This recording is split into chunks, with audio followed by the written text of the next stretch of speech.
The following program is intended for mature audiences.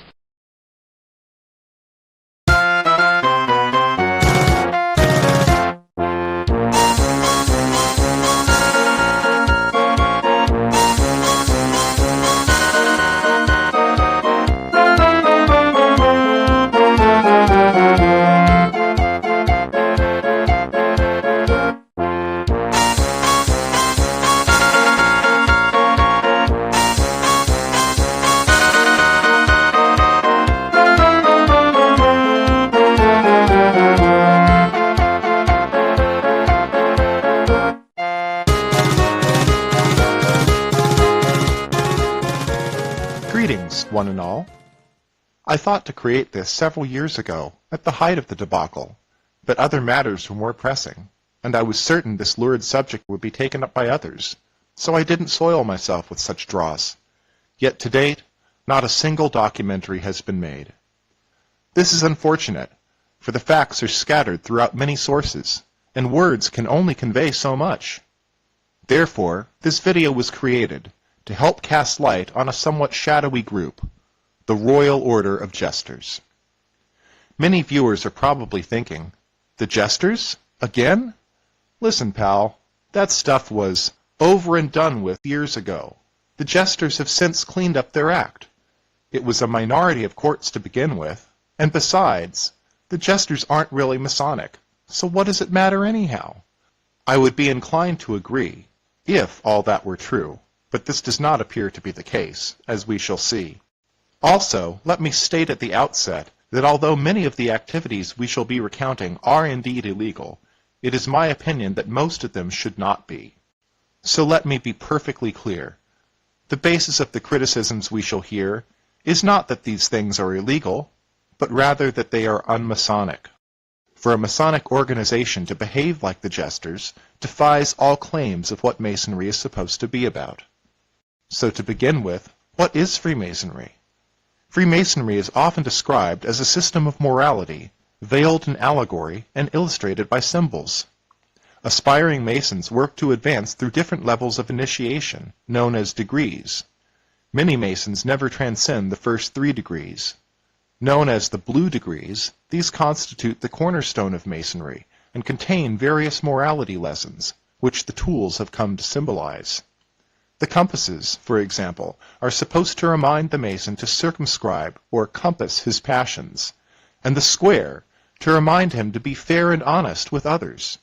In Morals and Dogma, Albert Pike gives this poignant description of the fraternity. Freemasonry is the subjugation of the human that is in man by the divine, the conquest of the appetites and passions by the moral sense and the reason, a continual effort, struggle, and warfare of the spiritual against the material and sensual. Unbeknownst to most of their critics, many Masons truly strive for these ideals, and are respectable, upright men. Upon reaching the 3rd degree, one becomes a Master Mason, and as such is free to pursue further degrees in various affiliated bodies, such as the York Rite or the Scottish Rite. These extra, so-called high degrees also contain morality lessons, explain various mysteries, and are generally considered to be an extension of Masonry. One such affiliated body is known as the Shrine. In order to ensure a select class of men to compose its membership, the Shrine was reserved exclusively for those Masons who had climbed to the highest rungs of either the York or Scottish Rite. Due to declining numbers, however, the rules were relaxed in 2000, allowing Master Masons to cut class and enter the Shrine without further ado. Begun in 1871, the Shrine was first known for its circuses. Since 1920, however, the Shrine has distinguished itself by helping disadvantaged children. This was inaugurated during an imperial session in Portland, Oregon, when noble Forrest Adair stated that, while the Shrine had been materially successful, it had not contributed to the welfare of the community, as did the Catholic Church. Arguing in favor of the proposed hospitals, he said, "While we have spent money for songs and spent money for bands, you cannot put your finger on a thing that I know of that has been done for humanity that can be credited to the Shrine as an organization." Don't worry, he said, if the hospital committee devote themselves too much to the Catholic children and the Negro children, we can fire them and get another committee. Magnanimously offering to refund the fee of any Shriner who objected, he turned the tide of dissension, and the project began. Aside from charity, and all that clowning around, the shrine has another, more serious raison d'etre. During initiation, the candidate is told the following: "We are exponents of a vigilance inquisition, to promptly execute and punish the malefactor, the thief, the murderer, the despoiler of innocence and virtue, the violator of obligation, and desecrator of the Masonic vow.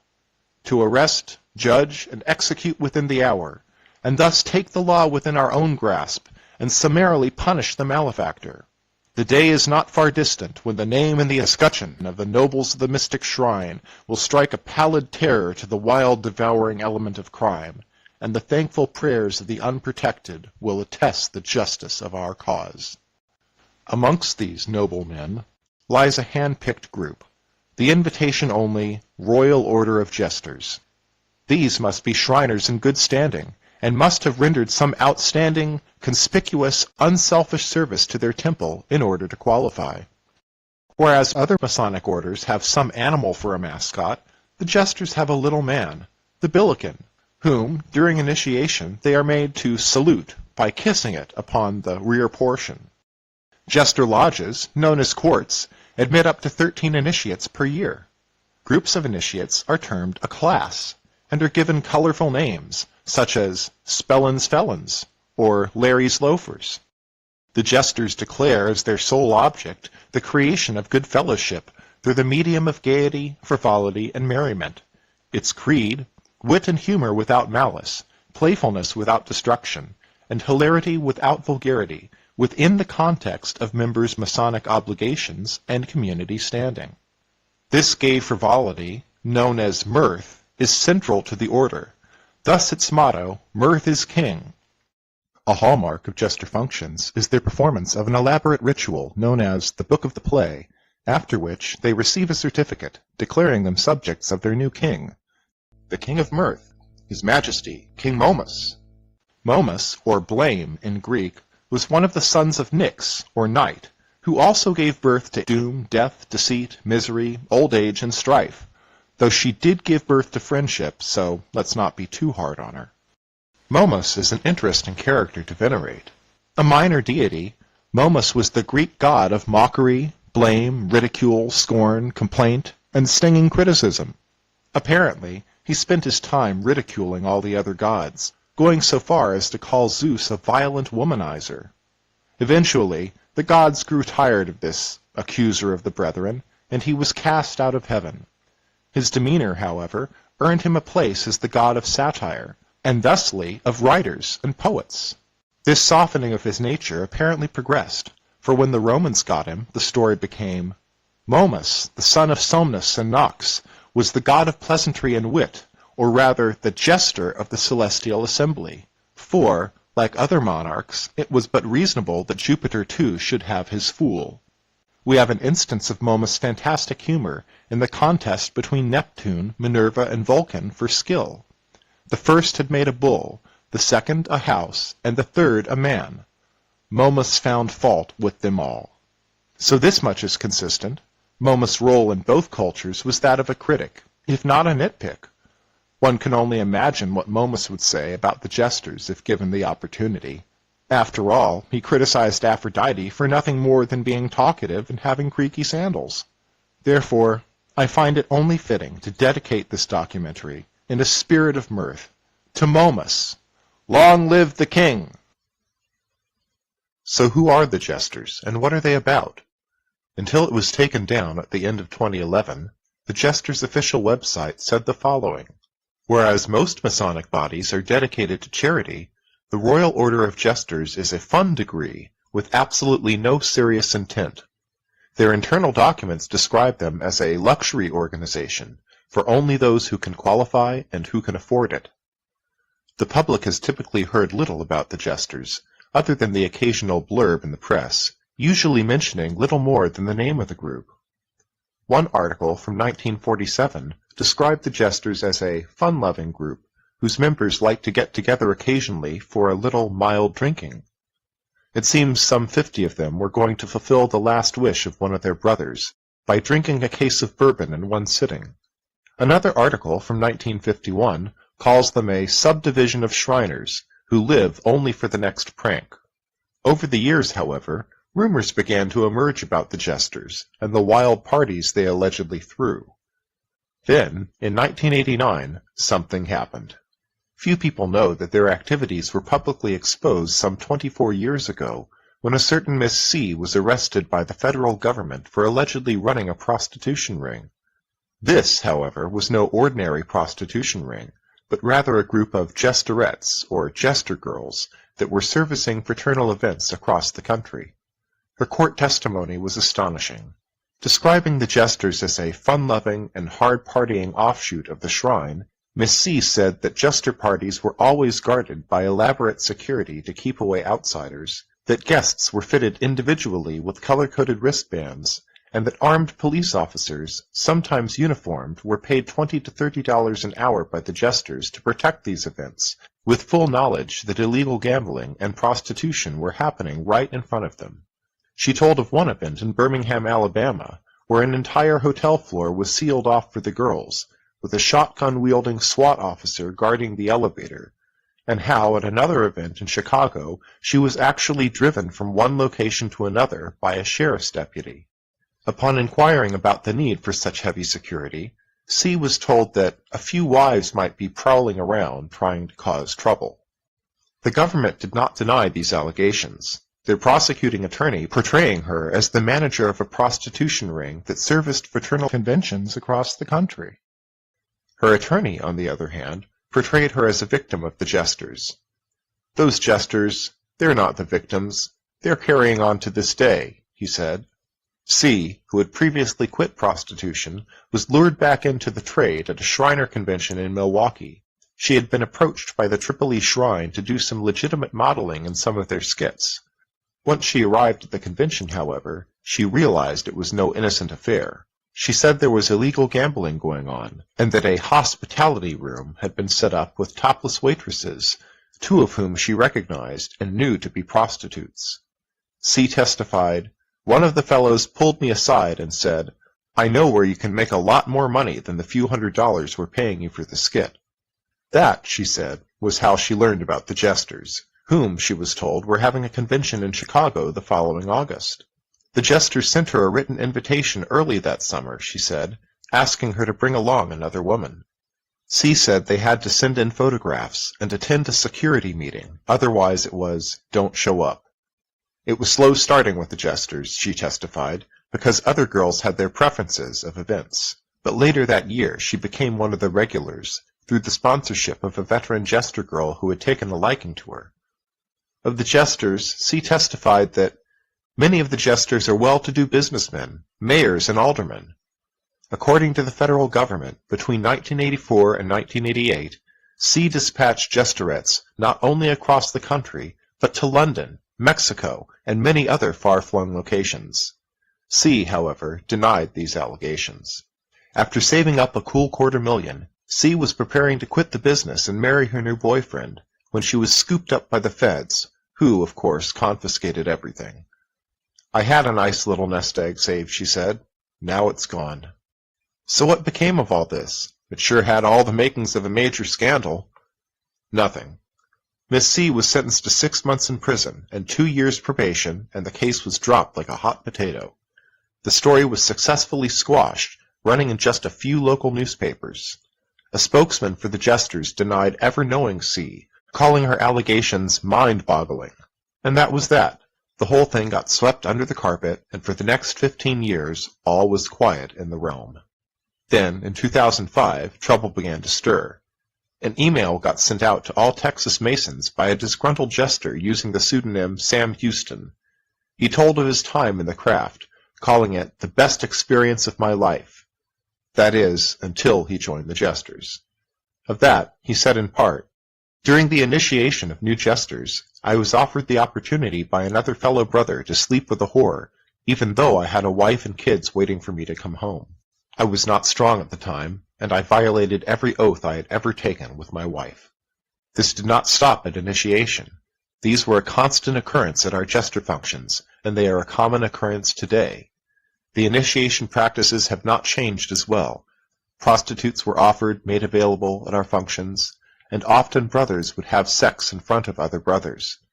Oral sex competitions between brothers were considered fun activities to build a strong brotherhood bond between members. Potentates and chaplains, attorneys and judges, past masters and brothers, all participating or watching with open eyes but closed minds. I often felt ashamed of what I was doing, but the pleasure outweighed the guilt. I had fallen within a deep hole, and my cable tow had been severed. Sex, illegal gambling, and alcohol were the preferred order of business to ease the pain of brother masons. Prostitutes are available at jester functions for the brothers to have their way with. I am currently active in the Shriners and the Jesters. I am ashamed of what I have become and what the Shriners have become. I have seen threat after threat made against Masonic brothers who have not agreed or have spoken against the activities of our club.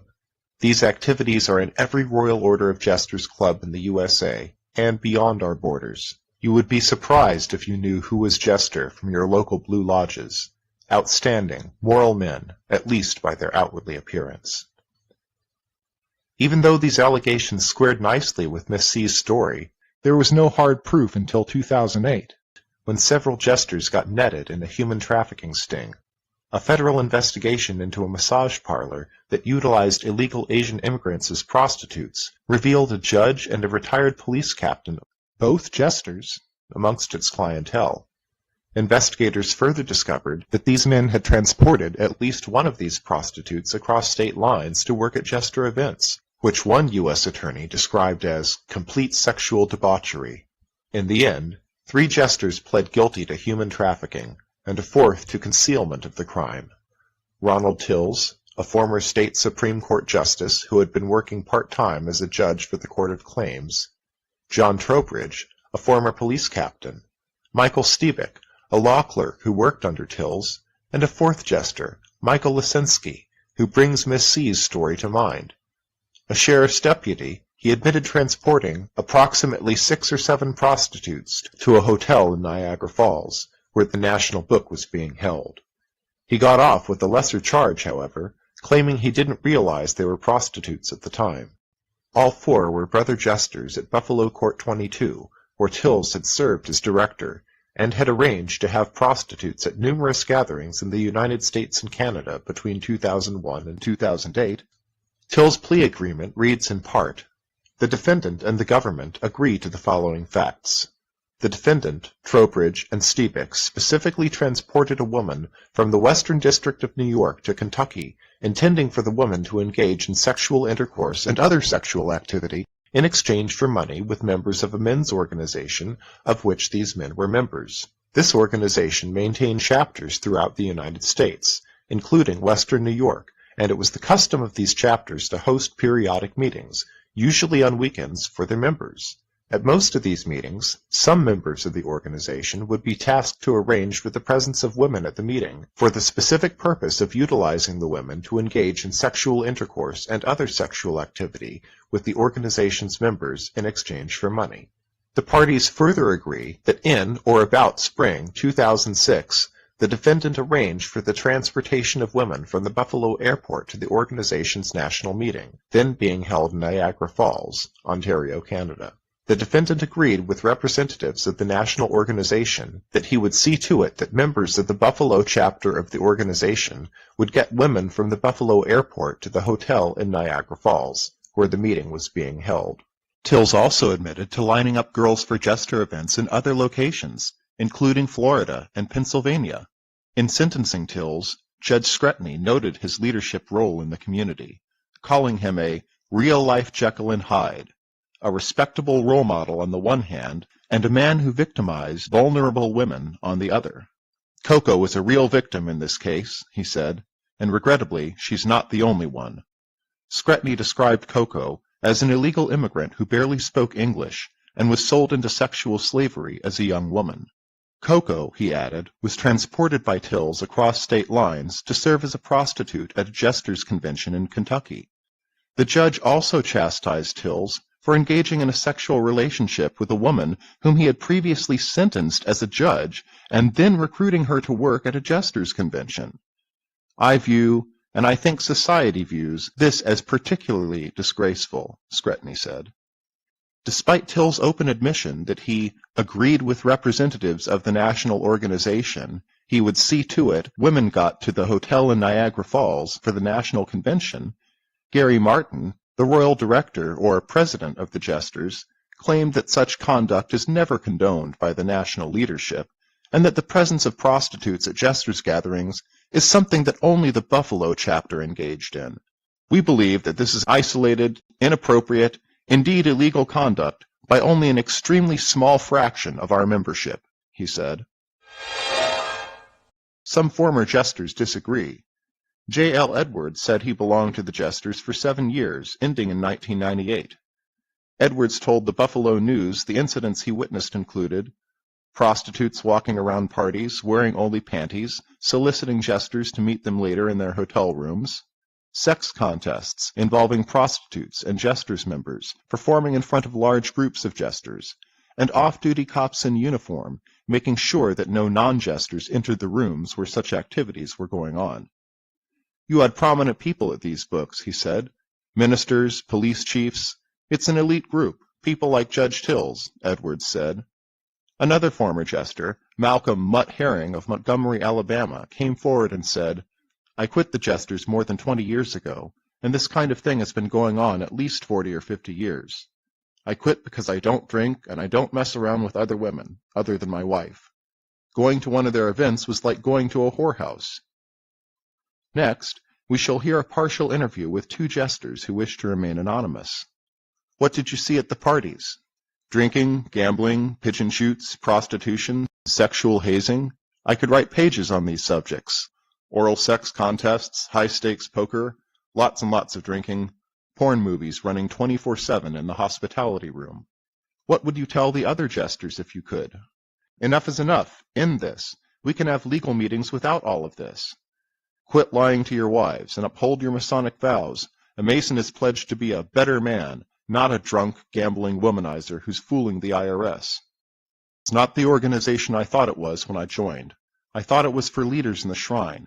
I never visualized that things like this were going on because of our Masonic oath that says we're not to have intercourse with anyone but our wives, and that is what it boils down to.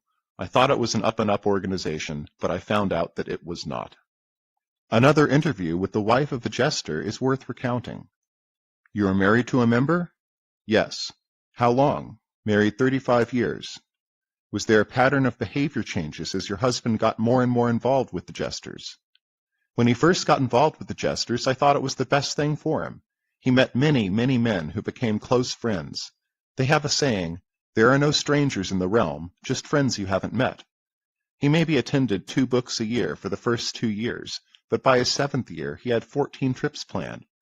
Finally, I said, enough. Where do I fit in anymore? Everything he did now was associated with the Jesters. John would wear purple, carry purple-emblemed golf bags, license plates, and boast about it being a strictly stag, luxury organization, for no purpose other than to spread mirth.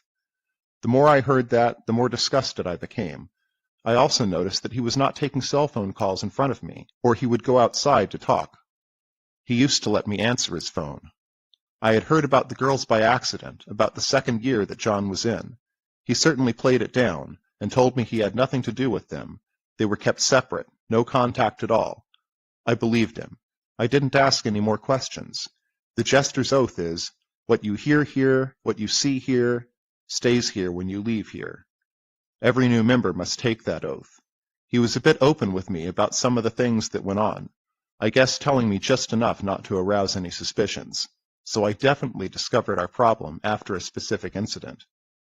Would you please describe that incident? He was at his court's book when I received a phone message. Hi, John. This is Jane from St. Louis. I'm at the airport and wonder if you're sending a Jester to pick me up or if I should get the shuttle.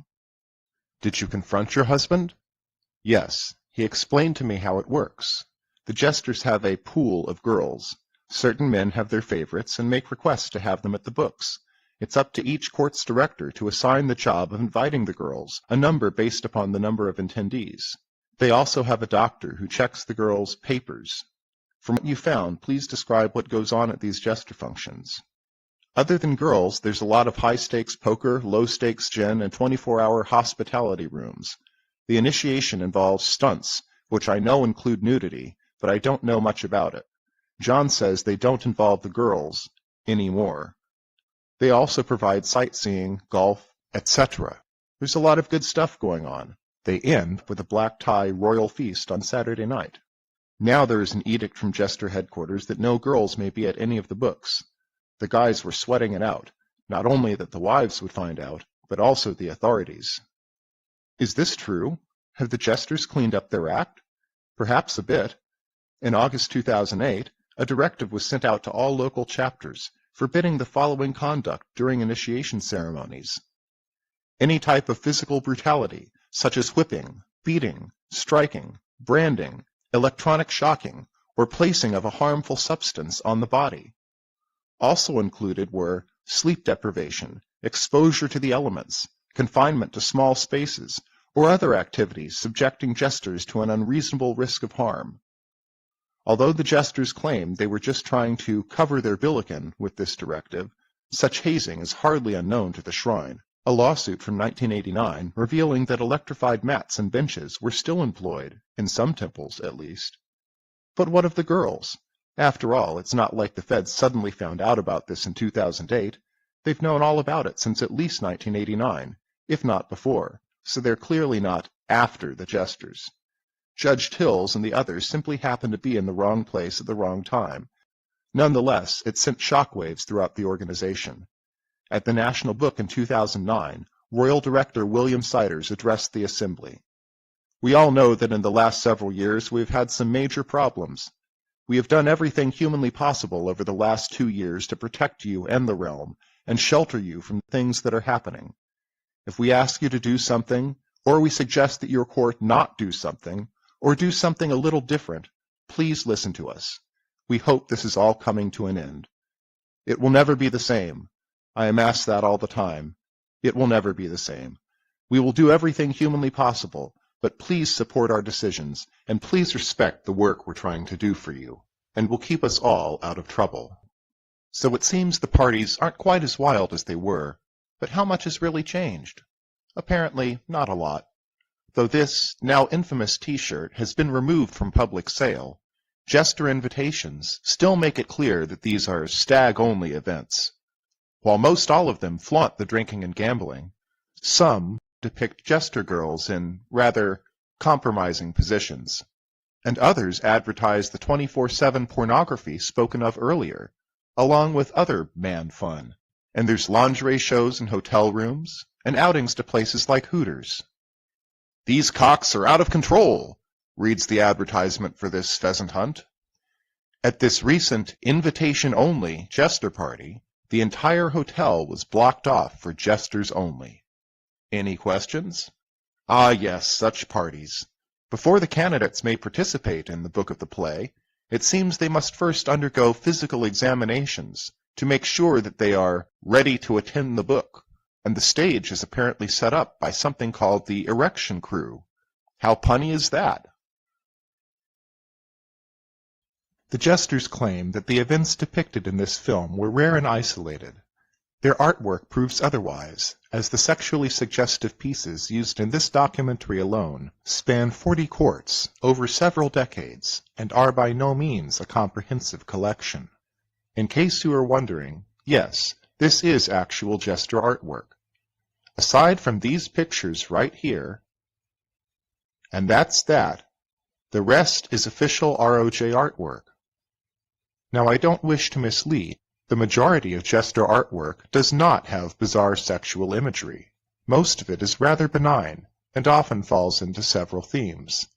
One of the most common themes is a jester or a billiken riding atop something or other. Be it animal, insect, mechanical device, or just about anything else, there is probably a pin somewhere with a billiken riding it. See no evil, hear no evil, speak no evil is a popular theme, and for obvious reasons. Often, There is a fourth character pictured, but what is that supposed to represent? This picture provides us that piece of the puzzle, though honestly, knowing these guys, what else would it represent? Mooning is another theme you see quite often in jester art. Some pins are about feasting and having a general good time. Drinking, of course, is one of the themes, along with gambling. Most pins conform to no particular theme at all, some with quite pleasant artwork. When a pin does involve a risque theme, there is usually a clean version as well. For example, there are quite a few pins depicting animals in a procreative position, but there is generally an alternative pin depicting an unpartnered animal. Some of these pins are utilized by multiple courts as well, such as the buffalo pin, which came in an unmarked version suitable for any jester, and a stamped version, utilized by Court 136 as well as the now infamous Court 22, and likely by other courts unknown to me. Another popular theme is the glorification of negativity. Court directors depict themselves as devils, or pins will include a devil of one sort or another. This handsome devil is available in silver or gold tone. Many pins depict the director with a sinister expression, or some other indication that they have given themselves over to the dark side. Jack Wong is simply going the Wong way. Jack is an Oriental jester, which is something of a rarity. With minimal exception, jesters tend to be white, very white. White enough even to tell racist jokes in their national meeting, which we shall see evidence of later. Some pins have a common criminal, or even a gangster theme.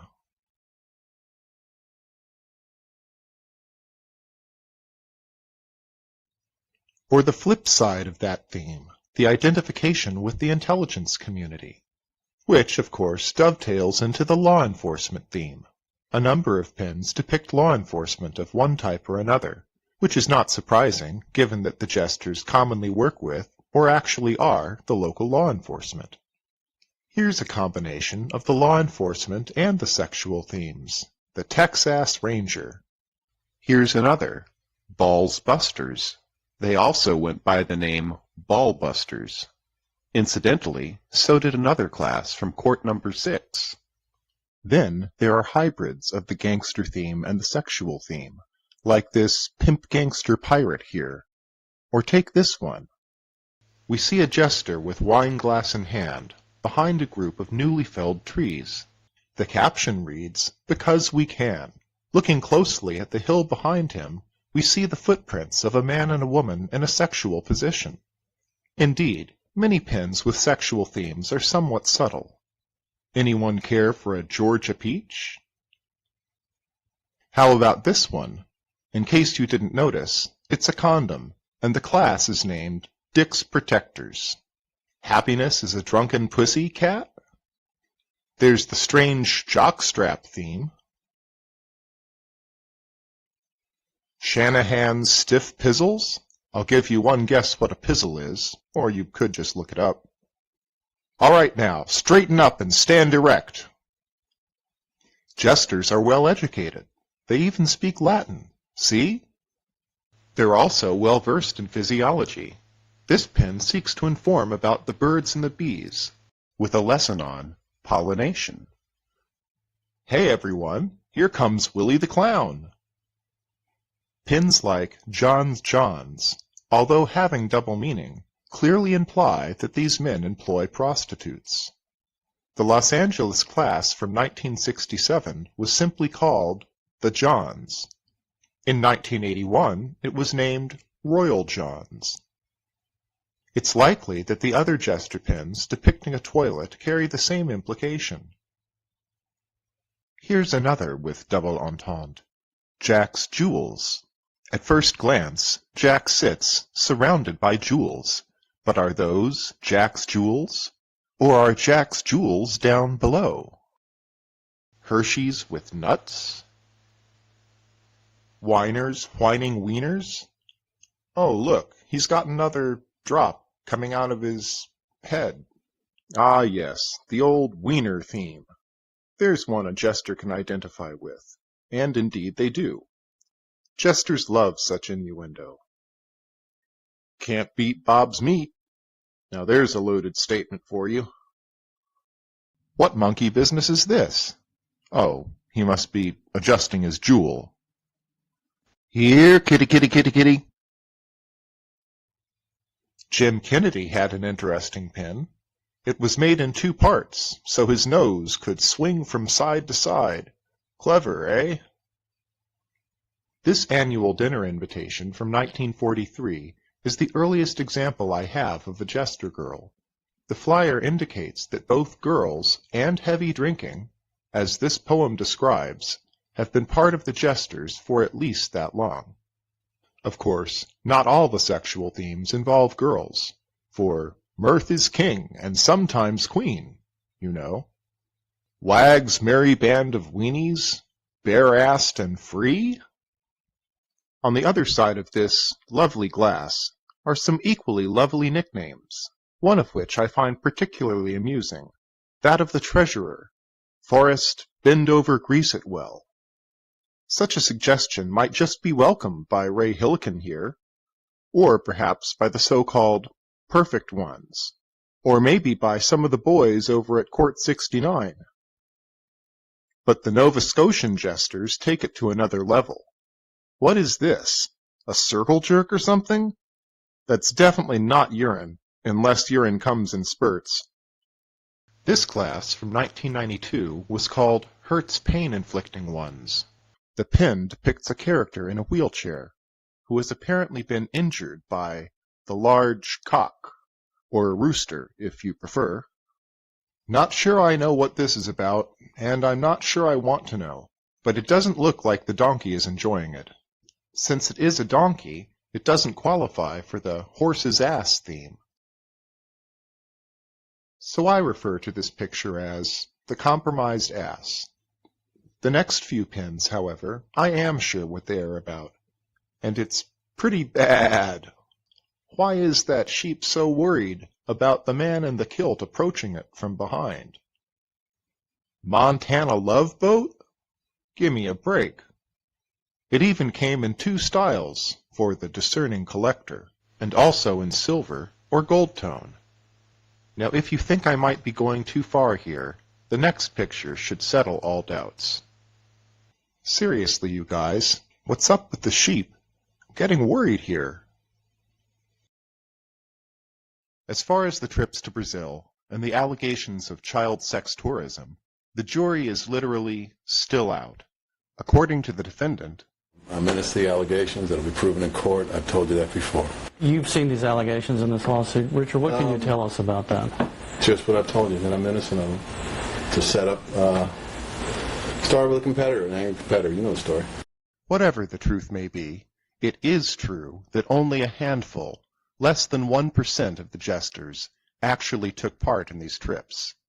Therefore, I shall not dwell upon them for long. What is certain is that for some years small groups of jesters would take fishing trips to Brazil. As one might expect, these jesters on the Amazon adventures apparently included man fun. Allegedly, however, some of these girls were rather young, some of them even pre-teens, lured into the boat by the promise of temporary maid work during the cruise. Once aboard, they allegedly discovered that their real job was to drink, get high, and have sex with the foreigners. Not all of the girls were dissatisfied with this arrangement, many becoming yearly participants, and some helping to recruit others. The major complaint the girls all had in common was they were underpaid, stating they received a mere 25 to 50% of what they were promised. Another witness, a tour guide, said the same, claiming that the Masons group never tipped, which angered him, since most of his income came through tips. Indeed, if the allegations do turn out to be true, it's ironic that much of the trouble might well have been averted if these affluent gentlemen had simply greased the wheels better and not shortchanged the locals. Perhaps it's time to review those morality lessons, guys. So what does all of this mean as far as Freemasonry is concerned? Are the Jesters a Masonic organization? That depends on who you ask. It's important to remember that the United Grand Lodge of England won't even recognize the shrine, let alone the Jesters, which settles the question right there for many. In the majority of the U.S., however, the shrine is recognized, and before 2007, the consensus here would be a nearly unanimous, yes, the Jesters are an appendant body of Freemasonry. Take this chart, displaying the emblematic structure of Freemasonry. We see the Jesters featured alongside other Masonic bodies, slightly above the shrine and slightly below the 33rd degree. Or how about the list of U.S. National Masonic appendant bodies? Though the Jesters were removed shortly before the recent scandals became public, they were included up until May of 2007.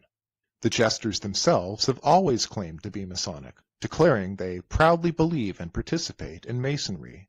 Their websites repeatedly call them a Masonic body, the meta-description of one tagged a little-known Masonic order.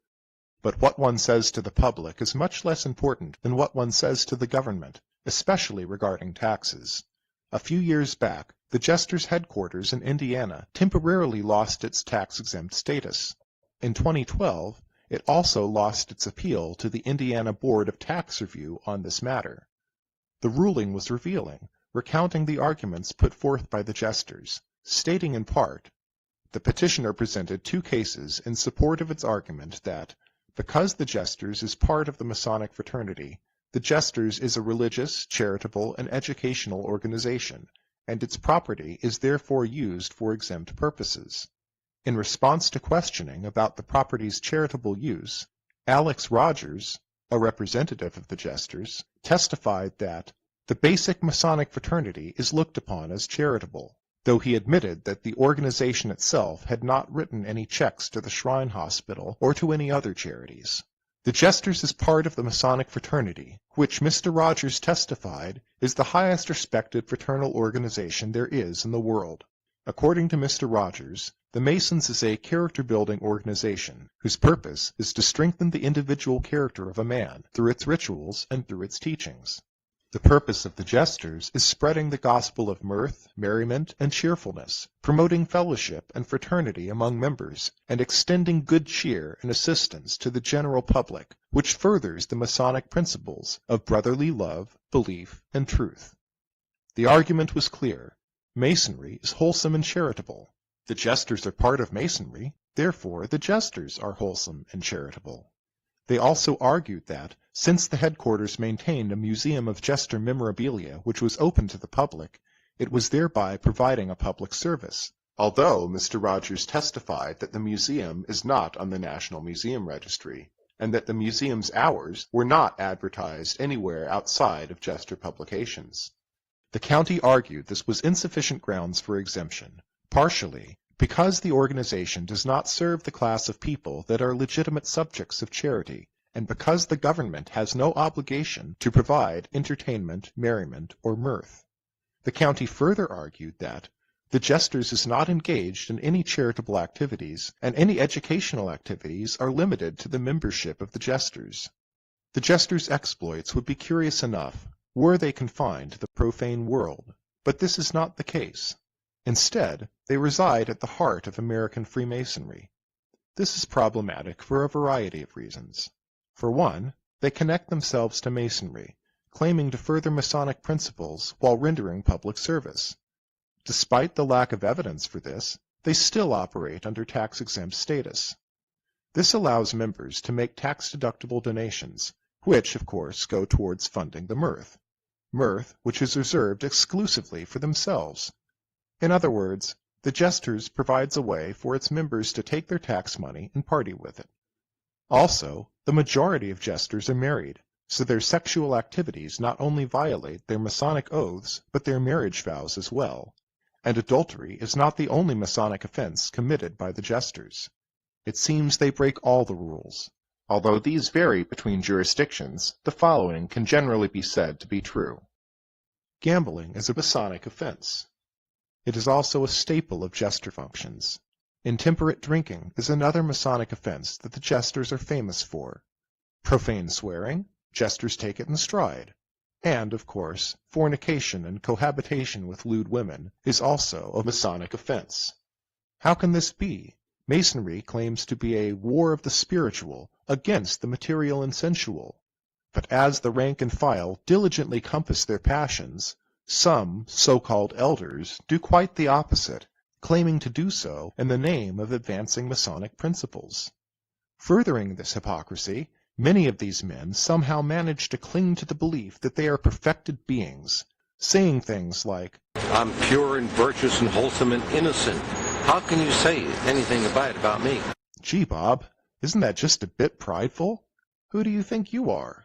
"I am Lucifer." "Oh, okay. Well, forget it then." Speaking of hypocrisy, get a load of this. Here is Congressman Gus Bilrakis. Bilrakis is a jester, and he is outraged about corruption. Madam Speaker, I rise today to share my outrage about corruption at Acorn. Illegal activities at Acorn offices in Baltimore, Washington, D.C., and Miami show that corruption is not isolated. Already under suspicion for disturbing activities such as voter fraud and in the 2008 elections, Acorn employees encourage prostitution, tax fraud, and human trafficking. This culture of corruption must stop. So once more, just what is Masonic initiation? Let's ask Brother Wilmhurst. The turning away from the attractions of the outer world, the purification and subdual of the bodily and sensual tendencies, the work of detachment and self-purification is our injured apprentice's work.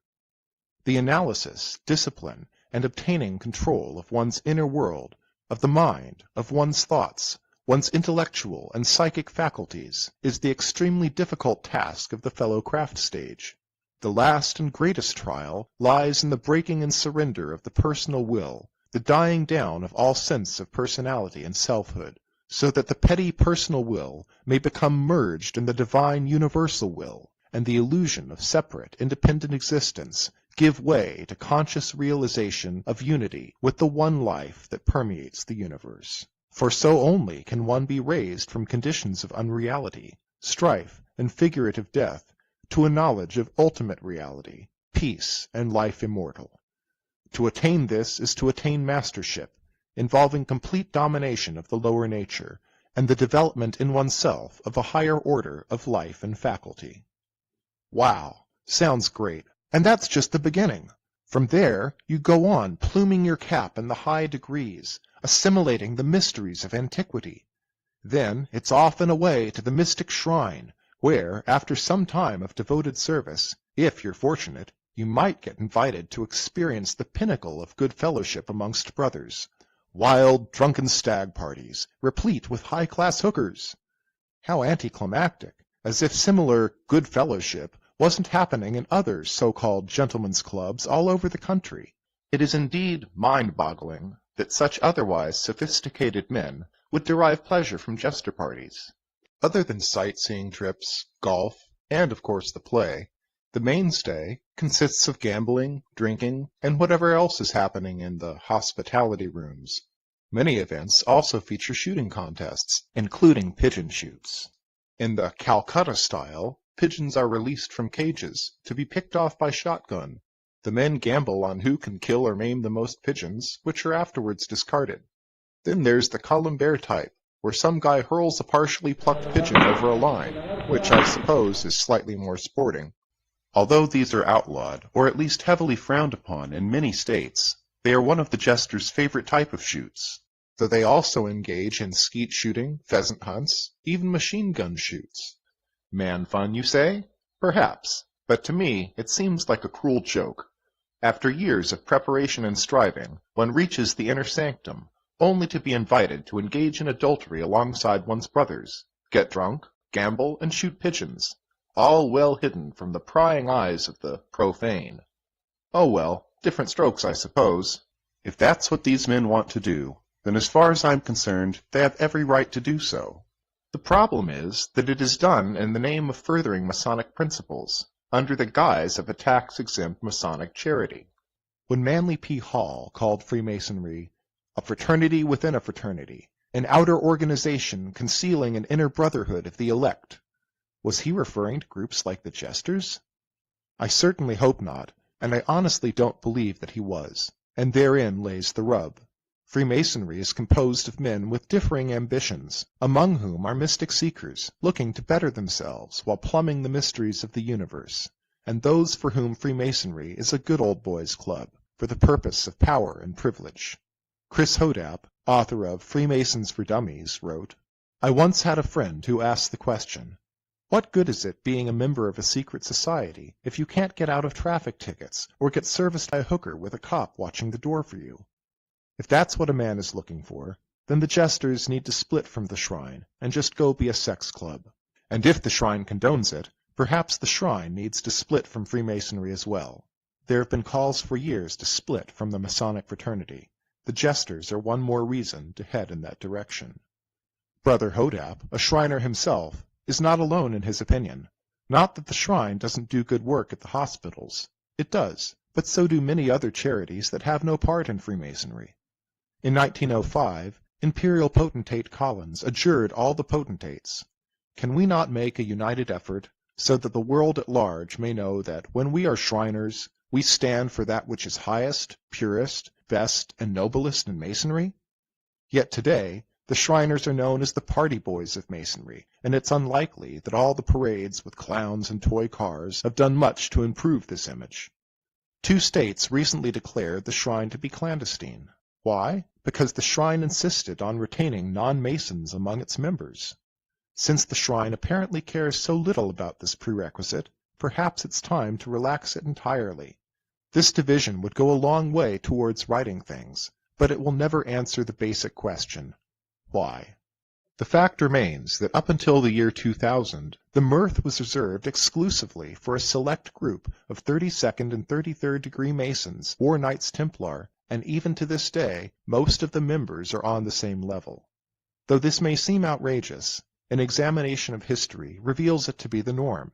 Most anywhere we look, the leaders of the people, the rich and the powerful, are wont to engage in debauchery. The Jesters appear to be following a tradition long enjoyed by the aristocracy. Let's look at a few historical examples, shall we? We turn first to the all-joking, all-drunken synod of fools and jesters. Established in 1692 by Peter the Great, Tsar of Russia, this group eventually included every man of power within the Tsar's government. Its rituals included heavy drinking requirements and buffoonery, while masquerades, mocking the church, and eroticism were the order of business. Then there were the Hellfire Clubs, a series of clubs billed as meeting places for persons of quality, where aristocratic rakes would engage in drunken orgies and also mock the church. The most infamous of these, founded by Sir Francis Dashwood, included the Lord of the Admiralty, the Paymaster General, a former Prime Minister, members of Parliament, the Prince of Wales, and other notables such as Benjamin Franklin. The club itself was decorated with mythological themes, phallic symbols, and other sexual items. Calling themselves monks, and dressing in varicolored habits, they clothed the girls, or nuns, in white habits and masks, decreeing they must consider themselves as the lawful wives of the brethren during their stay within monastic walls. The club's motto was, "Do what thou wilt," and its rites, an historian has said, were of a nature subversive of all decency. This was for public consumption, however, for, though all of this was true, the club also doubled as a center of British espionage, and Franklin was British Secret Service Agent Number 72. After all, why would men in such powerful positions get together and engage in nothing but dalliance? Or how about Bohemian Grove, where several thousand high society men, politicians, business leaders, etc., converge each year to party? An observer has said, "The mood is reminiscent of high school. There's no end to the pee-pee and penis jokes," suggesting that these men, advanced in so many other ways, were emotionally arrested sometime during adolescence. This reminds of the Jesters, who, even at their national conventions, enjoy humor too perverse to repeat out loud, orated in their official proceedings by one of their royal officers. These lovely jokes are from the proceedings at the National Court of 2009. It seems the elite have always behaved this way. From Silvio Berlusconi and his bunga-bunga parties to King Take-Your-Pick from history, privilege often breeds excess. The old aristocracy is replaced by a new, which in time mimics the excesses of the old. Sad as it seems, the adage, power corrupts, appears to be true. Another similarity to the old aristocracy is the obsession with blood. Say hello to Sobib, whose Arabic title translates to Order of Brothers in Blood, the S supposedly standing for secret or sacred. Sobib is an invitation-only order of jesters, truly exclusive, with just 254 active members in 2008. Few in number, this handful of men nevertheless dominate the jesters, and therefore the shrine. Since its creation in 1979, all but one royal director has belonged to Sobib. The proceedings of the National Court of 2009 further reveal nearly all of the highest officers to be Sobib members. Ineligible members aside, all but one past royal treasurer was a member, all but 2 representatives ad vitam, and the majority of the royal court. Just what its members do is unknown. It is known, however, that some 1 out of 4 either resign or get expelled, so it's clearly not for everyone. And while a name like Brothers in Blood might conjure up all sorts of images, an analysis of the Sobib directory suggests a possible explanation. Of this small pool of men, many are related, and more than a few are, quite literally, brothers, or fathers and sons, some of them initiated on the same day. In the rise to the top, it seems that merit is not the only consideration. This is an exclusive members-only club. These youngsters, born of the right bloodline, don't know how privileged they are. Lower-ranking individuals are literally left out in the cold. As a side point, it's curious to note that both Ronald Tills, the corrupt judge from Buffalo, Gary Martin, the royal director who feigned ignorance when that particular news broke, and Alex Rogers, who represented the jesters in their tax appeal, were all members of Sobib, along with Jim Kennedy, Neil Hurt, Tyler Young, Bob Haynes, Dave Curry, and C.K. Davis, whose little devils give birth to mirth. In the making of this documentary, I acquired information from a number of sources, one of them being Sandy Frost, whose book Vampires of Charity I agreed to promote. It is a compilation of her research on the jesters, documenting the dirt she dug up over the years. While I certainly respect all the hard work Sandy has done, I do disagree with her perspective, especially statements like, I believe the jesters are a nationwide network of human trafficking. Whether or not the girls do this willingly does not matter. As far as I'm concerned, it does matter. In fact, it makes all the difference.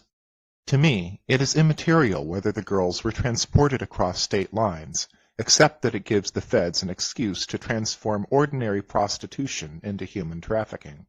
Sandy is also quite critical of the shrine hospitals. While it's true that there have been a number of scandals, it's also true that the Shriners just celebrated something big, their millionth patient milestone. Having fun may come first, but the shrine also helps kids, and that's something to be proud of. However, if, as initiates are told, the shrine is out to punish those who desecrate the Masonic vow, then perhaps it might look a bit closer to home. Henry Clausen, former Supreme Commander of the Scottish Rite, once lamented that The ancient mysteries later fell into a perverted decline and were filled with indescribable practices in the orgies of Bacchus. Yet, even as he spoke these words, the Bacchanalia was still occurring, preserved and reserved for high-grade Masons of the Scottish Rite, with some court directors actually depicting themselves as Bacchus. Now, I'm not saying Masons are prudes and never engage in such activities. What I am asking is, why is there an elite Masonic club dedicated to pursuing anti-Masonic vices? And it's not just subgroups like the Jesters and the El Hajj. Some ordinary temples have also engaged in this game of limbo. For example, in 2001, at a fundraising VIP gentleman's dinner organized by the Khartoum Shriners Motor Patrol, strippers performed for the guests, 2 of whom turned out to be astonished Free Press reporters. As the girls began to kiss and fondle each other, the guys jumped in as well, as many as 8 at a time, sticking beer bottles between their legs and performing oral sex upon them. Elsewhere in the hotel, sexual intercourse was said to be available for $100 or oral sex for $75. Scenes like these are common enough in Shriner culture for Ray Stevens to depict them in his song Shriner's Convention, where the central character, Coy, is cheating on Charlene with a red-headed floozy at the no-tell motel, of course. I must confess, this was a difficult documentary to write. On the one hand, I truly respect the Jesters themselves. They are, in many ways, the better men. Most all of them are, or were, successful business owners, and they are often involved in a number of charities. They are esteemed, high-ranking Freemasons, and usually members of a host of other societies as well. Pillars of the community, so to speak, and the heart and soul of American Freemasonry. Though Jesters tend towards the base in body, most of that's all right, I suppose, but not the adultery. Cheating on your wife is not okay, no matter what cloak of respectability is used to mask it. Now, I'm not saying all Jesters do this, but the Jesters as a group condones it, and thereby fails Morality 101. Furthermore, to utilize a network of Masonic secrecy to cover it up, including the recruitment of the local police in some cases, is simply wrong. When Masonic secrecy is used for decades to conceal institutionalized corruption, what might that say of the craft in general? When vows of secrecy and oaths of allegiance are used for deceitful purposes, do they not give good cause for folks to be wary of Freemasonry? The majority of Masons knew little about the Jesters until they made the headlines a few years back, and even then, many, if not most, credulously accepted the official statement that these were merely isolated aberrations by a few wayward individuals, and never a general policy, as we have seen. The fact that such widespread deception could occur within the craft itself should give everyone pause for thought. In conclusion, I hope this film will help to set the record straight. This is my goal, for, although I am a lover of liberty, I am also a lover of truth, and of the hope that both will someday coexist in an open, honest world. Finally, though the order itself may be something of a jest, most of its members are outstanding individuals, so let's not sit in judgment, for, truth be told, we all play the fool from time to time. Therefore, I shall conclude this documentary in a Jester tradition, with an excerpt from The Fool's Prayer. The ill-timed truth we might have kept, who knows how sharp it pierced and stung? The word we had not sense to say, who knows how grandly it had rung? Our faults no tenderness should ask, the chastening stripes must cleanse them all, but for our blunders, oh, in shame, before the eyes of heaven we fall. Earth bears no balsam for mistakes, men crown the knave and scourge the fool that did his will, but thou, O Lord, be merciful to me, a fool.